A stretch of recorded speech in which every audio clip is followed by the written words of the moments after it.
Master చెప్పండి. చాలా సంతోషం.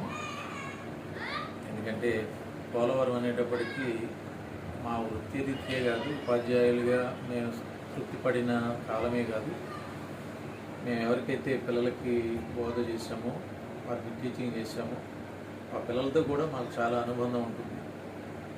మేము 40 సంవత్సరాలు 35 సంవత్సరాలు సర్వీస్ చేసినప్పటికీ పోలవరం అనేటప్పటికీ ఒక ప్రత్యేకమైన అభిమానం, ఒక ప్రత్యేకమైన పోలవరం మీద గౌరవం.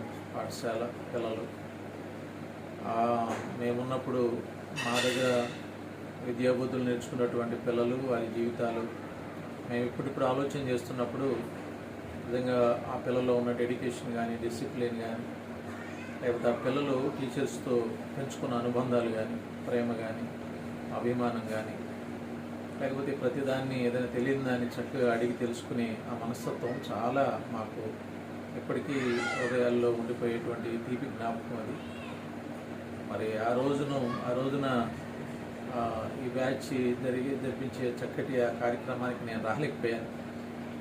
కానీ ప్రభు కృపను బట్టి బిడ్డలు చాలా ఇద్దరు వచ్చారు. ఎవరు శివ, అలాగే మన కాళీకృష్ణ ఇద్దరు వచ్చారు, ఇంటికి వచ్చారు.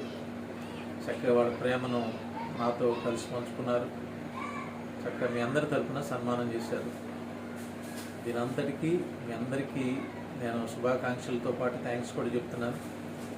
ఎందుకంటే మీ గురువులుగా మీకు విద్యాబుద్ధులు చెప్పినటువంటి టీచర్స్గా మేము కోరుకునేది ఒకటి, మీరు చక్కగా కుటుంబాలతో, అలాగే మీ కెరియర్ అంటే మీరు ఉద్యోగంలో చేస్తున్నా, వ్యాపారం చేస్తున్నా, ఇంకా వేరే వేరే పనుల్లో మీరున్న మీరు, మీ కుటుంబాలు, మరి మీ భార్య పిల్లలు, ఒకవేళ వివాహం కాని వాళ్ళు ఉంటే వాళ్ళు అందరూ ఎవరి పరిధిలో వాళ్ళు చక్కగా వర్ధిల్లాలి, హ్యాపీగా లైఫ్ని గడపాలి.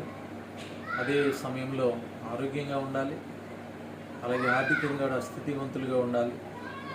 రాబోయే తరాలకు మనం కూడా ఉపయోగపడేటువంటి జీవితాలు కలిగిన వారిగా ఉండగలిగిన రోజున మన జీవితాలు కూడా సార్థకమవుతాయి. ముఖ్యంగా పోలవరం పిల్లలు అంటే మనకు చాలా అభిమానం. ఎందుకంటే గూడూరు మండలంలోని పోలవరం స్కూల్ అంటే అదొక హై లెవెల్ స్టాండర్డ్స్ ఉండేది, కాంపిటీషన్ ఎక్కువ ఉండేది.